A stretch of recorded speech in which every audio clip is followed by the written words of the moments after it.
Hello friend, we are dealing with fluid dynamics. Until now we have finished theory regarding Bernoulli's theorem, application of Bernoulli's theorem. उसमें हमने देखा था कि कैसे venturimeter और ओरिफिसमीटर Bernoulli's principal के ऊपर काम करते हैं। ओके, तो आज तक हमने Bernoulli's theorem, Euler's theorem, venturimeter और ओरिफाइस मीटर से रिलेटेड सभी थ्योरी को स्टडी किया है। आज हम बर्नौलिस थ्योरम और वेंचुरीमीटर के कुछ न्यूमेरिकल्स देखेंगे जो एग्जाम में हमेशा आते हैं। So first numerical I will take from Bernoulli's theorem. The water is flowing through a pipe through a pipe having diameter 20 centimeter and 10 centimeter at section 1 and section 2 respectively. The rate of flow through pipe is 35 liter per second. The section 1 is 6 meter above datum and section 2 is 4 meter above datum. If the pressure at section 1 is 39.24 Newton per centimeter square, find the intensity of pressure at section 2. तो इसमें क्या दिया है, there is a pipe having varying diameter. तो दो section हमने consider किए, this is section 1, section 1, section 2। Okay, section 1 जो है वो डेटम से 6 मीटर अबो दिया है और सेक्शन 2 डेटम से 4 मीटर अबो दिया है। और सेक्शन 1 पे डायमीटर है 20 सेंटीमीटर और सेक्शन 2 पे उस पाइप का डायमीटर है 10 centimetre. Clear.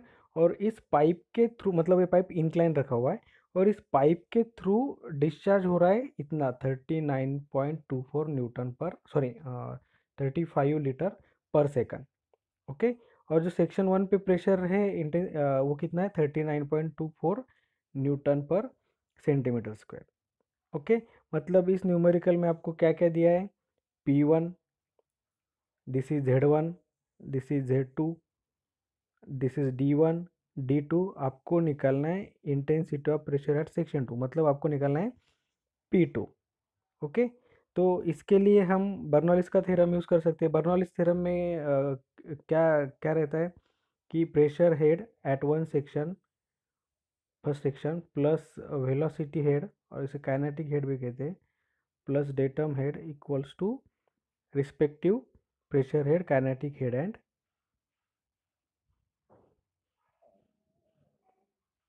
Datum head. Clear. तो हमें P1 दिया है, रो वाटर दिया है तो रो वाटर का रो कांस्टेंट रहता है। V1 हमें नहीं दिया है। ओके, Z1 दिया है, P2 हमें निकालना है, V2 नहीं दिया है और Z2 दिया है। ओके, मतलब इस पूरे इक्वेशन में हमें P2 निकालना है। तो P2 निकालने के लिए हमें बाकी सब चीज़ें मालूम रहनी चाहिए, जैसे कि प्रेशर दिया है वो मालूम, वेलोसिटी भी दी रहनी चाहिए लेकिन वो दी नहीं है, वो हमें फाइंड आउट करनी पड़ेगी। ओके, मतलब V1 और V2 को हमने फाइंड आउट कर लिया तो सभी चीज़ें जो हमें मालूम होगी, प्रेशर भी, वेलोसिटी भी, इधर की वेलोसिटी भी और डेटम भी हमें दिया हुआ है, तो हम आराम से P2 निकाल सकते हैं। लेकिन अब वेलोसिटी कैसे निकालेंगे, उसके लिए हमें दिया है डिस्चार्ज। ओके, डिस्चार्ज मतलब Q, वो कितना दिया है 35 लीटर पर सेकंड। उसको मीटर क्यूब में कन्वर्ट कर लिया तो 35 इंटू 10⁻³ मीटर क्यूब पर second, because 1 litre equals to 10⁻³ metre cube. Okay, अब ये डिस्चार्ज दिया है तो हम वेलोसिटी निकाल सकते हैं क्योंकि हमें कंटिन्यूटी इक्वेशन मालूम है, Q equals to A1 V1 equals to A2 V2। Okay, area के लिए डायमीटर दिया है, अगर आप ये दो कंपेयर करेंगे, Q मालूम है, A1 दिया हुआ है तो V1 निकाल सकते हैं, और ये दो कंपेयर करोगे तो A2 दिया हुआ है, Q भी दिया हुआ है, V2 हम निकाल सकते हैं। तो सबसे पहले हम एरिया निकाल के लेंगे। जो सेक्शन 1 का एरिया है वो π/4, उसका डायमीटर 20 सेंटीमीटर है, तो इसे यहाँ पर मीटर में कन्वर्ट कर लिया है, इसीलिए 0.2 है, तो वो आ गया 0.0314 मीटर स्क्वायर। प्रेशर दिया है वो लिख लिया, प्रेशर टू डेटम भी दिया है। ओके, अब सेक्शन 2 के भी डायमीटर, एरिया, डेटम दिया और P2 निकालना है। तो अब यहाँ पर देखो Q दिया है 35 लीटर, उसको मीटर क्यूब में कन्वर्ट कर लिया, उसे आप आइदर 1000 से डिवाइड करो या फिर 10⁻³ से मल्टीप्लाई करो, मीटर क्यूब पर सेकंड में आ गया। By using this continuity equation हमें V1 मिलेगा। V1 को हम क्या लिख सकते हैं, आपको मालूम है Q equals to A1 V1, तो V1 क्या आएगा Q अपॉन A1। ओके, और similarly Q equals to A2 V2, तो V2 क्या आएगा Q अपॉन A2। ओके, तो V1 हमें मिला, Q दिया है 0.035 और एरिया हमने निकाला है 0.0314, तो V1 मिला 1.114 मीटर पर सेकंड। सिमिलरली हमने V2 भी निकाल लिया, Q दिया है 0.035 और उसका जो सेक्शन 2 का एरिया है वो आया है 0.00785, क्योंकि उसका डायमीटर दिया है, आप यहाँ पर देख सकते हो उसका डायमीटर दिया है, तो आपने A2 निकाल लिया है, तो V2 आया 4.456 मीटर पर सेकंड। मतलब बर्नौलीज इक्वेशन में जितने भी हमें चीज़ें लग रही थी अब हम मालूम है। देखिए यहाँ पर P1 न्यूमेरिकल में दिया हुआ है गिवन में, V1 हमने अभी फाइंड आउट किया, Z1 दिया है, P2 हमें निकालना है, V2 हमने अभी फाइंड आउट किया और Z2 भी दिया है। मतलब इस पूरे इक्वेशन में अब सिर्फ P2 ही अननोन है और जो हमें निकालना है, जो हमारा डिज़ायरेबल है। तो देखिए अब यहाँ पर P1 की वैल्यू पुट करेंगे। P1 की वैल्यू दी है न्यूटन पर सेंटीमीटर स्क्वायर में, हमें स्टैंडर्ड यूनिट है उस प्रेशर का न्यूटन पर मीटर स्क्वायर, तो इस सेंटीमीटर स्क्वायर को अगर हमने मीटर स्क्वायर कर दिया तो उसके लिए आपको उसे मल्टीप्लाई करना पड़ेगा 10⁻⁴ से। मतलब न्यूटन सेंटीमीटर स्क्वायर का मीटर स्क्वायर करने के लिए ऐसे लिख सकते हैं, 10⁻⁴ ऊपर गया तो 10⁻⁴। तो ये 10⁻⁴ क्यों आया, उसे मीटर स्क्वायर में कन्वर्ट करने के लिए। ये 1000 क्या है, this is density of water, क्योंकि क्लियरली मेंशन किया है water is flowing through pipe. Okay, और 9.81 उस जी की वैल्यू, वेलोसिटी जो हमने निकाली V1 वो पुट कर दी और 2g की वैल्यू पुट कर दी। Z1 6 दिया था, जो दिया है वो। P2 हमें निकालना है, रो जी की वैल्यू पुट कर दी, V2 की वैल्यू पुट कर दी और Z2 की वैल्यू पुट कर दी। अगर इसे हम कैलकुलेट करते हैं तो P2 की वैल्यू आएगी 4051 इंटू 9 न्यूटन पर मीटर स्क्वायर। इसको आप सेंटीमीटर स्क्वायर में कन्वर्ट करना है तो 10⁻⁴ से डिवाइड कर दो, सेंटीमीटर स्क्वायर में आ जाएगा। ओके, तो ये न्यूमेरिकल एग्जाम में आ चुका है और ये 7 से 8 मार्क के लिए आता है, बहुत इजी है। आपको सिर्फ बर्नौलीज इक्वेशन याद रखना होता है, क्या क्या दिया है और क्या क्या आपको निकालना है, आपको मालूम होना चाहिए। ओके, सिमिलरली अब दूसरा न्यूमेरिकल देखेंगे बर्नौलीज इक्वेशन का, ये भी एग्जाम में आ चुका है। Water is flowing through a pipe having diameter 300 mm and 200 mm at the bottom and upper end respectively. The intensity of pressure at the bottom end is 24.525 Newton per centimeter square and the pressure at the upper end is 9.81 Newton per centimeter square. Determine the difference in datum head if the rate of flow through pipe is 40 litre पर second. Similarly आप देखो यहाँ पर pipe के दो अलग अलग section के डायमीटर दिए, जैसे कि water is flowing through pipe having diameter 300 and 200 mm at the bottom end upper, मतलब जो नीचे बॉटम का है उसका डायमीटर 300 है और जो अपर सॉरी अपर पार्ट है उसका डायमीटर 200 है। क्लियर, इसे हम सेक्शन 1 कहेंगे, इसे सेक्शन 2 कहेंगे। तो जो बॉटम का सेक्शन है वहाँ पर प्रेशर है 24.525 न्यूटन पर सेंटीमीटर स्क्वायर और जो अपर है वो अपर एंड है उसका प्रेशर है 9.81 न्यूटन पर सेंटीमीटर स्क्वायर। आपको निकालना है डिफरेंस बिटवीन डेटम, मतलब आपको निकालना है Z2 माइनस Z1 कितना आता है। क्लियर, अब देखिए बर्नौलीज इक्वेशन में अगेन हमें V1 और V2 ने दिया है, लेकिन इसके लिए हमें दिया है डिस्चार्ज। तो डिस्चार्ज दिया रहता है, इसका मतलब आप उससे by using that discharge you can calculate velocities at different section. Clear, okay, तो जो दिया है वो हमने लिख लिया है, जो सेक्शन 1 का डायमीटर है, प्रेशर है, सेक्शन 2 का डायमीटर प्रेशर वो लिख लिया, उनको स्टैंडर्ड यूनिट में कन्वर्ट कर लिया, न्यूटन पर सेंटीमीटर स्क्वायर में था तो न्यूटन पर मीटर स्क्वायर में कर लिया, और डिस्चार्ज दिया 40। बाय यूजिंग दिस डिस्चार्ज अब हम निकालेंगे वेलोसिटी। तो v1 क्या है, q अपॉन a1। तो q की वैल्यू 0.04, क्योंकि वो 40 लीटर है, इसको मीटर क्यूब में कन्वर्ट करने के लिए 40 इंटू 10⁻³ तो आएगा 0.04 मीटर क्यूब पर सेकंड। ओके, और डायमीटर की वैल्यू 300 mm, उसको मीटर में कन्वर्ट कर लिया तो हमें वेलोसिटी मिली 0.5658 metre per second. Similarly A2 diameter दिया था 200 mm, उसको मीटर में कन्वर्ट कर लिया, हमें वेलोसिटी सेक्शन 2 पे मिली 1.274। अब हमें सब पता है और हमें निकालना है Z2 माइनस Z1। तो हमने क्या किया, ये Z1 को इधर भेज दिया और इधर के सब इधर भेज दिए। ओके, P1 की वैल्यू न्यूटन पर सेंटीमीटर में थी तो मीटर स्क्वायर में कन्वर्ट करके V1 की वैल्यू भी पुट कर दी, P2 की वैल्यू पुट कर दी, V2 की वैल्यू पुट कर दी। अब इसे आप अगर सॉल्व करोगे तो आपको मिलेगा ये Z1, ये Z1 इधर भेज दो और ये दोनों चीज़ें इधर भेज दो तो आपको मिलेगा Z2 minus Z1 13.7 metre. Clear? बहुत ही इजी न्यूमेरिकल है इसके, आपको आराम से ये 7 से 8 मार्क देंगे।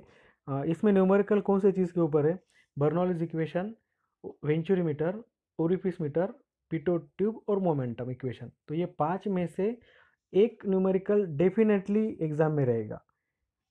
ये न्यूमेरिकल में अपीयर ऑन बर्नौलीज इक्वेशन और वेंचुरी मीटर और ओरिफिस मीटर और पिटोट ट्यूब और मोमेंटम इक्वेशन।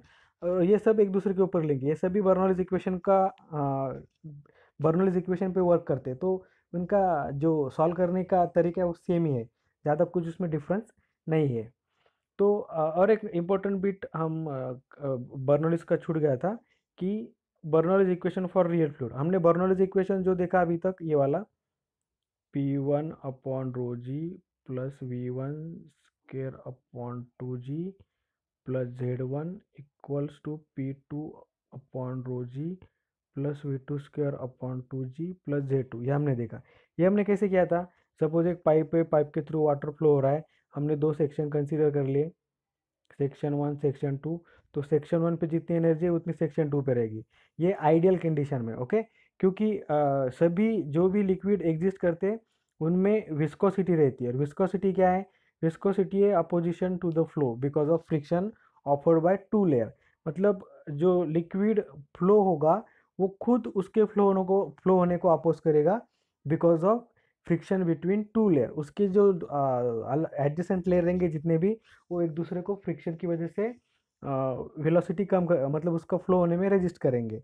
तो इसका हम क्या अगर रियल फ्लूइड हम कंसीडर करते हैं जिसमें विस्कोसिटी है, तो हम क्या कंक्लूजन निकाल सकते हैं, suppose this section 1, this is section 2। तो सेक्शन 1 पे जितनी एनर्जी रहेगी उसे मैं E1 कहता हूँ, और सेक्शन 2 पे जितनी एनर्जी रहेगी उसे मैं E2 कहता हूँ।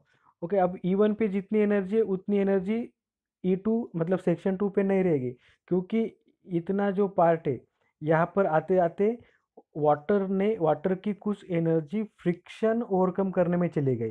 कौन सा फ्रिक्शन, जो अलग अलग लेयर में था, बराबर।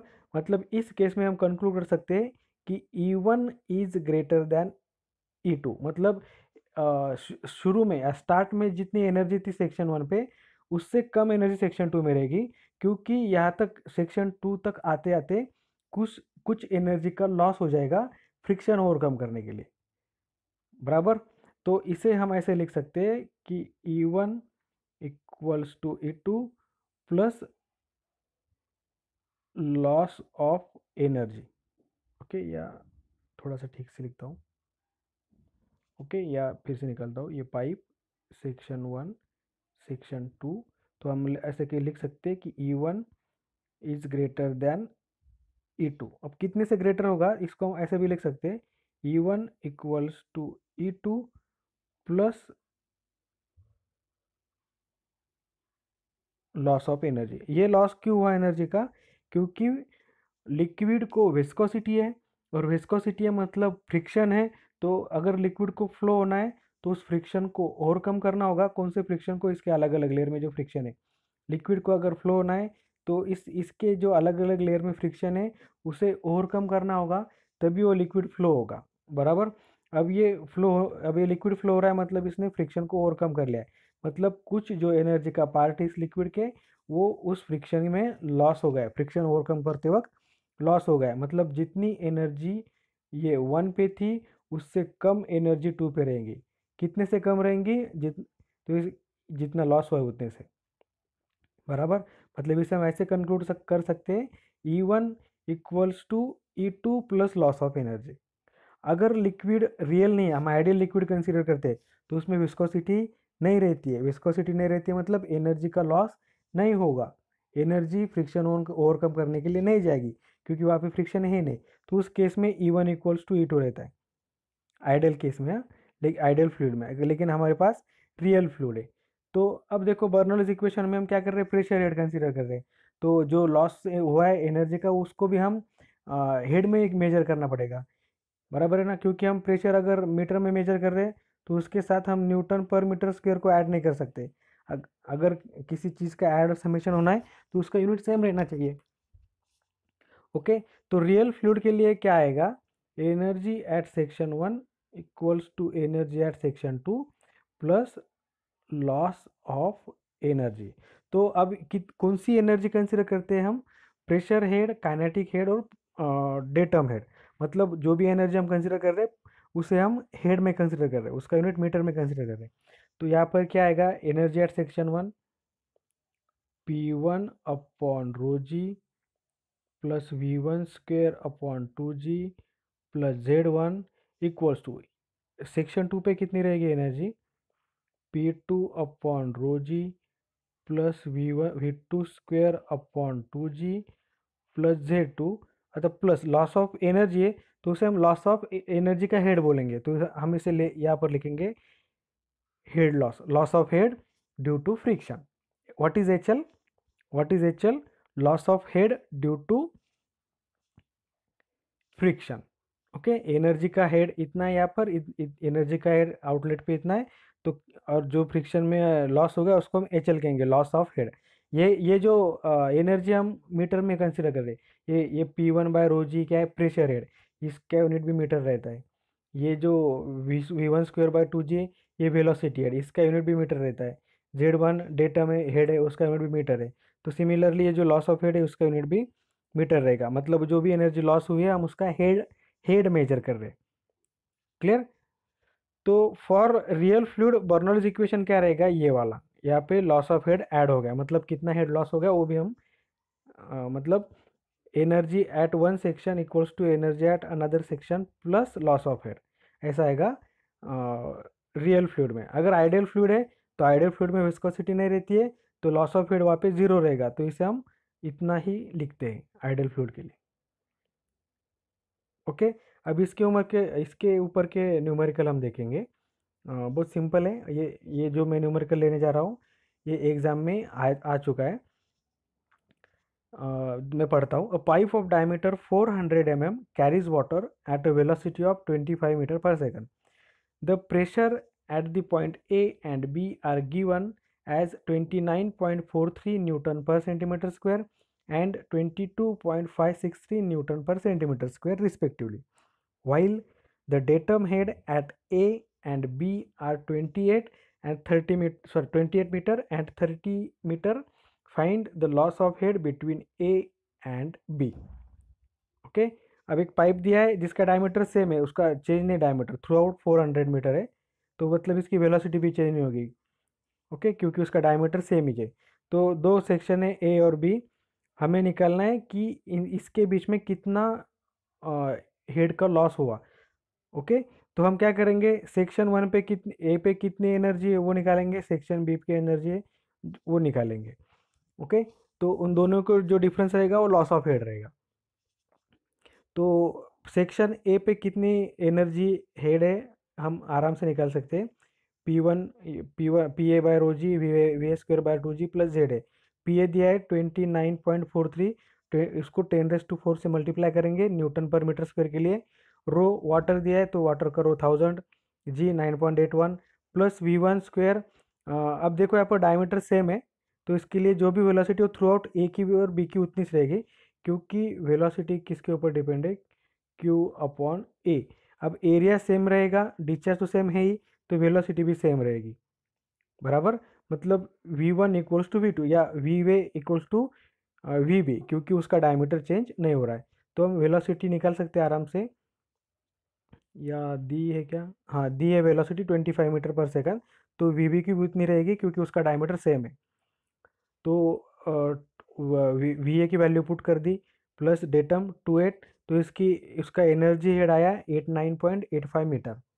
ओके, अब पॉइंट बी पे हम एनर्जी हेड निकालेंगे।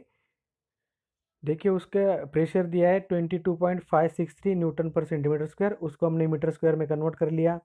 अब जेड भी दिया है, मतलब डेटम दिया है 30, और वेलोसिटी उतनी रहेगी क्योंकि उसका डायमीटर चेंज नहीं हुआ है। तो उसकी टोटल एनर्जी कितनी रहेगी, P B by rho g plus V B square upon 2g plus Z B. हमने वैल्यू पुट कर दी तो आया 8485 मीटर। ओके, अब देखो